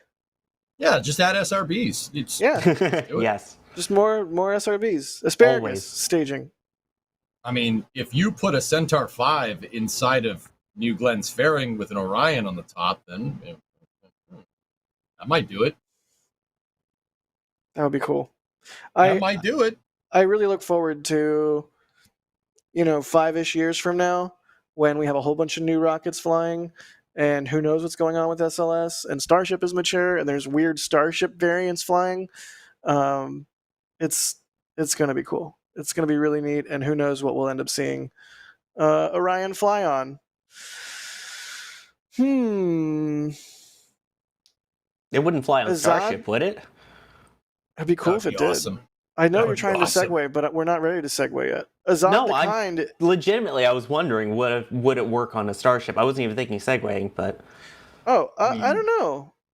Like, it would have to be some kind of weird bus version of Starship, right? Where it, pooped out the capsule. you'd need a shuttle with payload bay, or a Starship with shuttle payload bay doors. Oh, I didn't even think of that. Yeah, But now we're talking. Open the pod bay doors, Hal. I mean, dude, if we're Open gonna the pod bay doors. open the pod, I'm sorry, Jack. I'm afraid I can't do that. Open the pod bay doors, Hal. This conversation can serve no purpose anymore. Bye. Don't try to throw a 2001 reference over my head. Don't do I'm that. not trying to throw it over your head. I was hoping you would catch it and run with it, and you did expertly. Did I score a touchdown, Dad? You did. You're doing great, sweetie. Your mom and I are so proud. We're going to get ice cream after the show. I want Dairy Queen. And you know what? Happy Meals, too. I get nuggies. Oh, What's happening? What is actually happening? I don't want to be associated with this. I'm out of here. No. I love nuggies. Azad the King is asking, do you think they will cancel SLS after Artemis 5 in favor of Starship? EJ says no. Sawyer, what do you say? No. In favor of Starship, no. I think they like their own architecture. Whether they'll have the funding for it is a different story. But if the funding persists, I think they will. You know, They will not cancel it. They will use it, I should say. Yeah, I got you. My track record on predicting future spaceflight events has not been great lately, fellas. I will acknowledge this, Massies. But I still think that SLS is going to get expanded. I think that the particular scenario that we're in shows why, depending on commercial entirely, is not the most ideal circumstance for Uncle Sam, or at least that's what they think, So I think we will see an expansion of the SLS program. I still think that our ideas of what NASA is going to change, for better or for worse. NASA's goals are going to shift, from less science-oriented to more exploration-oriented. Some people might be cool with that. Some people obviously might not be cool with that, right? But I think the program is going to get expanded. I mean, Boeing wouldn't put up 100 years of SLS like in their factory the next 50 or next 100 years if they weren't sure about something like that, Or it could just be advertising and it could be hopium from them. Who knows? I don't know. Hard to say. Well, they can always make a box. They can make a box. They do that very well, so I'm told. The box again with the box. The box. Why? All hail the box. Well, I think that'll do it for Orion questions. Let's talk about Starship. How about? But before we get into Starship, I do want to thank some people. Martin, grabbing the lightweight summer tee from the summer collection. They say VE2 MRX here. Thanks for the new shirt. Thank you for grabbing something from the shop. It's a cool way to support us, and you get something in return. And it's whatever you want because you get to go to the shop, but you know how shops work. Steve Kalovic, thank you for the support. They say, please tell Bideford that I can buy her a Tesla Model Y thanks to my promotion. What? Congratulations, Wow. Steve, on the promotion. Are you really going to buy your mom a Model Y? And is this really how she's about to find out? Yeah, congrats, Bideford, on the new car. Yeah, Bideford, I know she's in chat right now. I sincerely hope this is how she actually finds out that she's about to get a new Model Y. That's amazing. That's really cool. Thank you, Steve. And thank you, Steve and Bideford, for always being on the live stream in the chat, supporting us and hanging out. It's always fun to see both of your names pop up amongst all the other regulars. Bideford flex here, yeah. Yeah, for real. That's really cool. Minor downfall. Thank you for the support. They say, hear me out. Orion on Ariane 6. Solid combo. Orion, Ariane. Orion. Talking about two things that barely launch as is. Yeah, true. Let's see. Bideford with a $25 super. Thank you. They say, have I missed out on all the Starbase chatter due to work? I need SpaceX discussion, guys. No, that's coming next. And Ninja Decimator, pew, pew, pew. Thank you. They say, what about Starship with 2 boosters strapped on the sides? I think it would work. I'm in. I'm sold. Yes. Done. All right, Starship.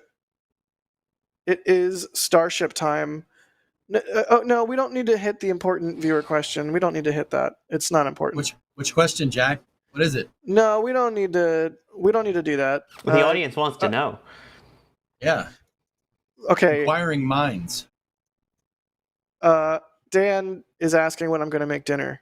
And the answer, Dan, who can hear me right now, is like 17 or 18 minutes when the show is over and the museum show starts. That's when we're going to have dinner, not now. You mean He you're knows not going to that. stick around and watch the Intrepid Museum show partnered with NSF where we get to hear No, from two of the Polaris astronauts? I'm going to watch it while I make dinner. Fair. And what are we having? What is going on with the back channel? I'm trying to talk about Starship. We have 16 minutes left in the show. We haven't talked about Starship yet, and the back channel has asked me what I'm going to cook for dinner. It's salmon. It's going to be salmon and mashed potatoes. It's jalapeno Cajun seasoned cedar plank salmon and mashed potatoes. That's what we're having for dinner. It's going to be delicious. Dang, that sounds good, and not from a sponsor. It's not, actually. I know. It's a shame. Cool. Let's talk about Starship. Alex, are you here still?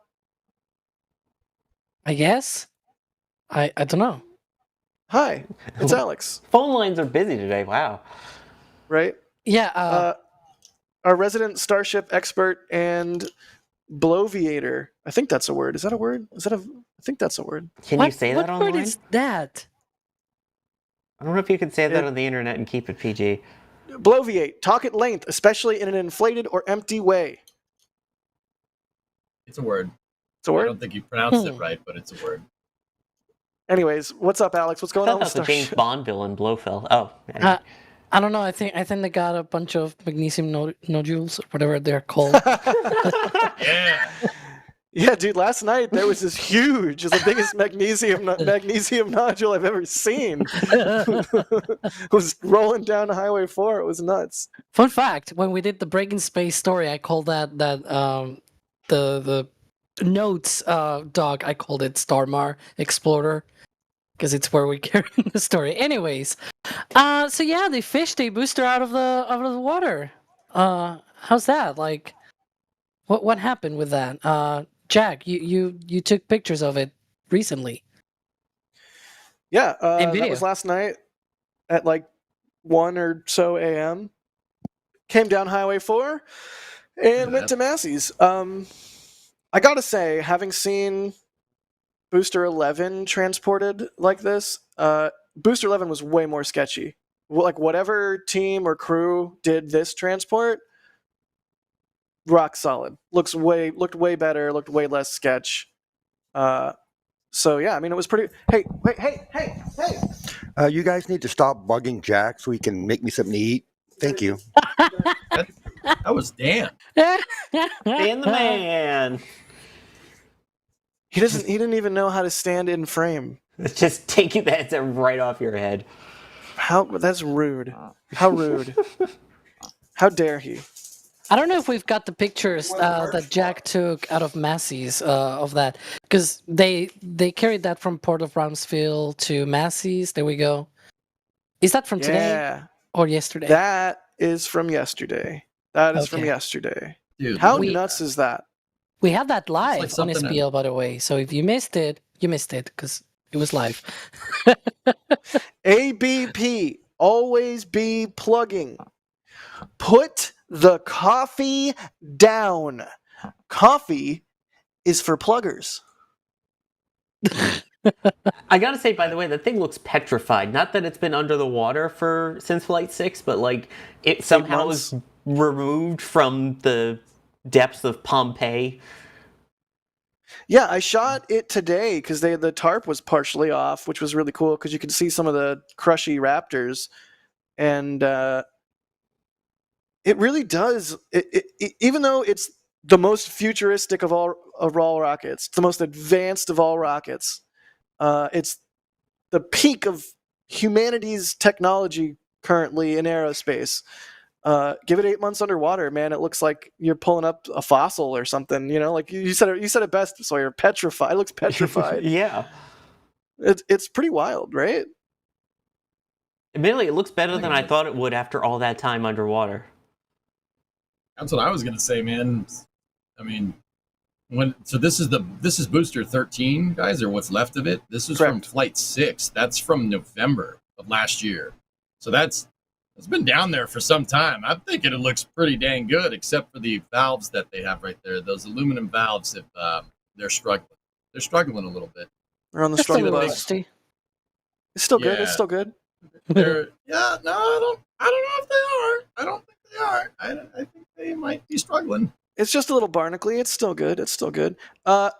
When they were starting to slice it up, there was a couple guys who were just shoveling muck out of the various nooks and crannies. Because I'm not a welder. I don't know, but I imagine if you're trying to use a welding torch to slice up some stainless steel and you have a bunch of muck pockets in there, you got to get the muck out before you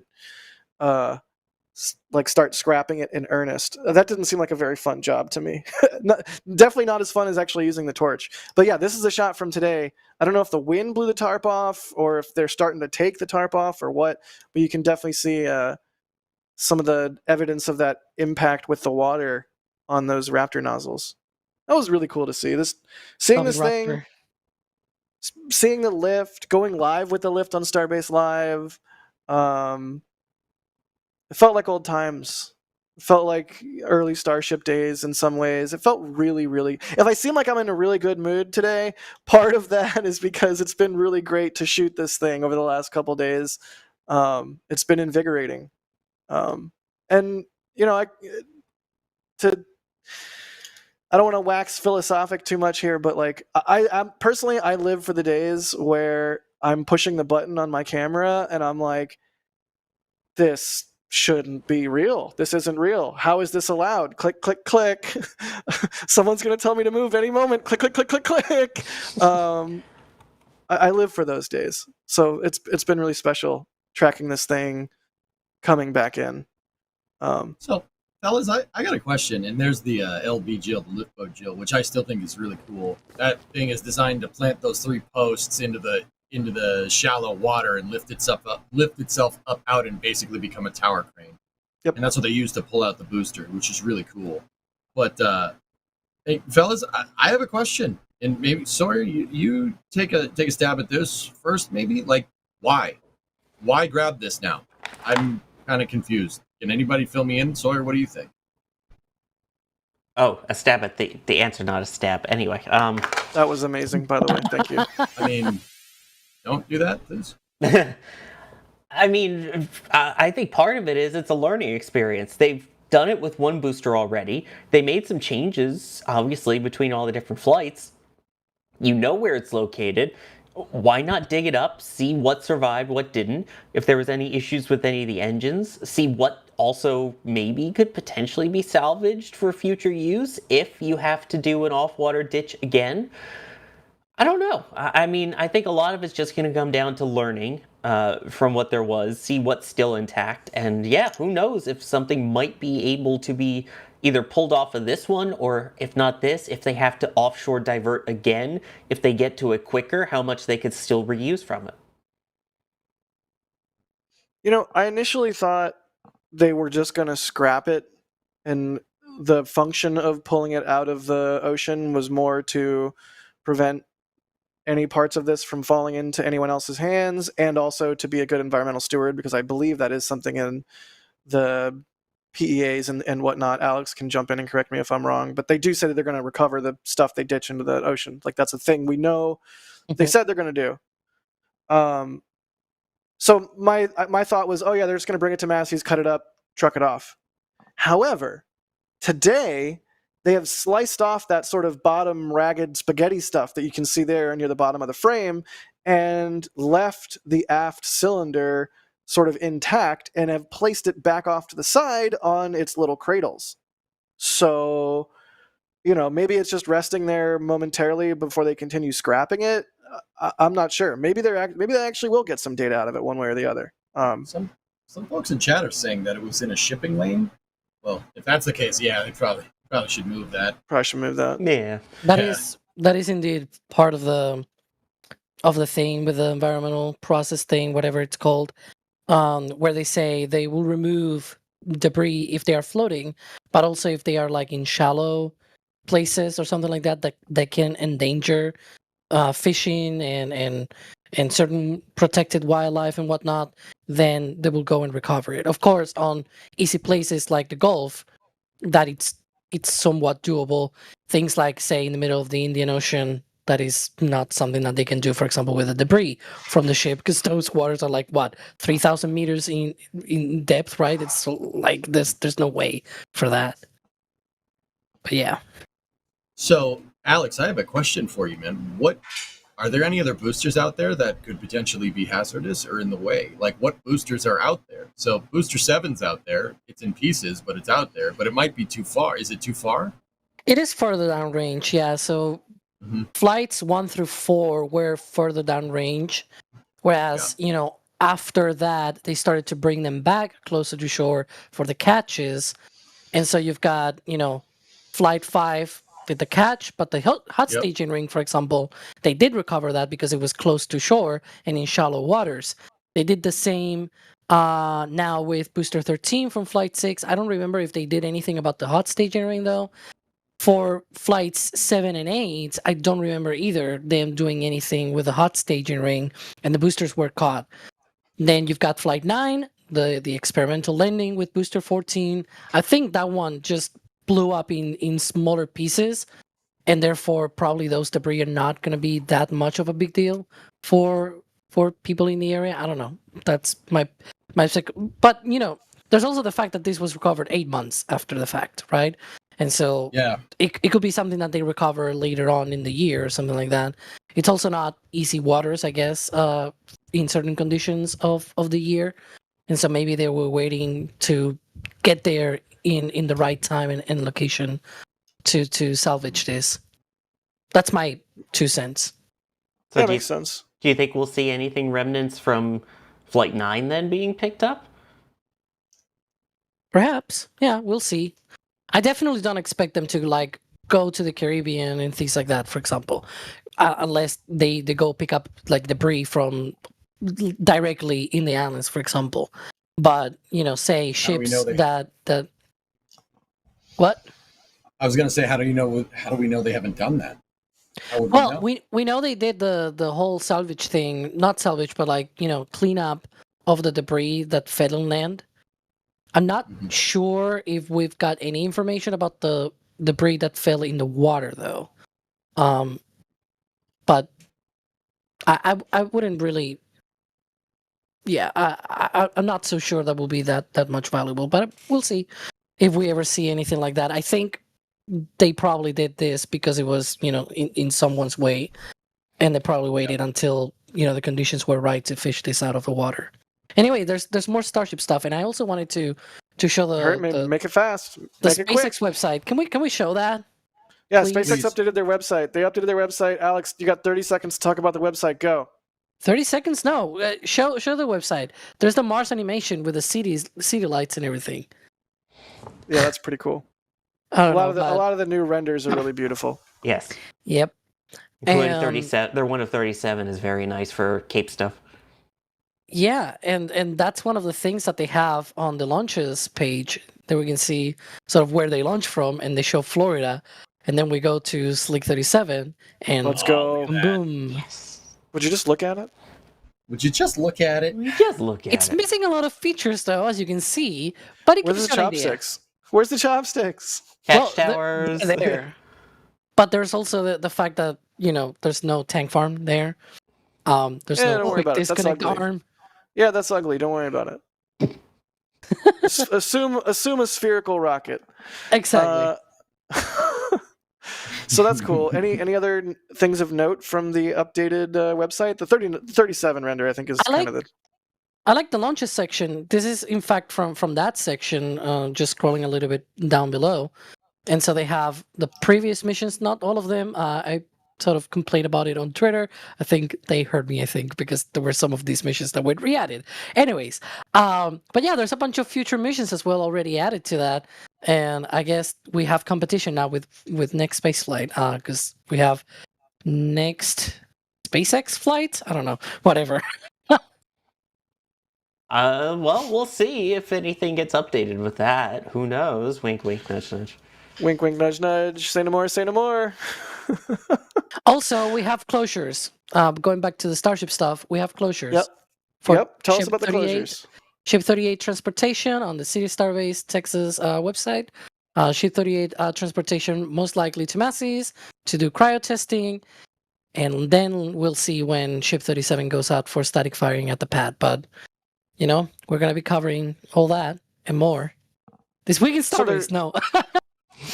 So there could be two ships out at the same time. We could have 38 at Massey's and 37 at Pad 1. It's going to be an exciting week, and you can stay up to date, of course, by staying up to date on all of NSF's socials. And if anything starts rolling around, we are going to go live with a commentary stream. But otherwise, there's always Starbase Live as well. We're coming up on the museum show. Sawyer, in about 2 minutes here, the museum show is going to start. What is going on with that? It's the Intrepid, right? It is with the Intrepid Sea Air and Space Museum, yes, and part of what they'll be doing is talking with the two women who have flown farther away from the Earth than any other in history. Sarah Gillis and Anna Menon, who flew on Polaris Dawn, which set the modern altitude record besides going out to the moon. With their Polaris Dawn flight, they will be sitting down and talking, and of course we will have DOS out there hosting and co-producing all of it. So if you want to see like a Sawyer Flex and me talking to astronauts, you can actually get a chance to watch astronauts, talk and ask questions and stuff with chat. So you can check that out immediately following this. Absolutely. That is in about a minute here to go. Also, I do want to take a moment and thank our launch directors and flight engineer members, the two highest levels of support of the membership program. We cannot do what we do without the membership program. I cannot stress that enough. It's like a multi-legged stool. It's the membership program. It's the super chats. It's the viewing. It doesn't have to be a monetary thing because YouTube has the ads and everything. And of course, it's the shop as well. Like there's all this stuff key to enabling us to do what we do. So thank you, flight engineers. Thank you, launch directors. Also, thank you, EJ, for being on this week. Thanks for having me, guys. I know it's a privilege being on here, and I try to have some fun. I try to have a little more fun this week. But anyway, I stream over on Twitch and on, we can simulcast to YouTube now. It's EJ_SA on either one of those. Come over. I'm talking about spaceflight all the time and doing all kinds of cool stuff over there. But absolutely. Thanks for having me on. Yeah, man. Sawyer, thanks for being on as well. Good to see you. Happy EJ Moore. Good to see you, Jack. Thank you, everyone, for watching. And Jake is saying hi as we say goodbye. Awesome. And thank you, Alex, for being on as well. And thank you to Jay for producing the live stream. Thank you to Daniel for the super chat, Bideford for the super chat, and Drew Nar for the super chat. We'll see you guys on the next one. And here we go.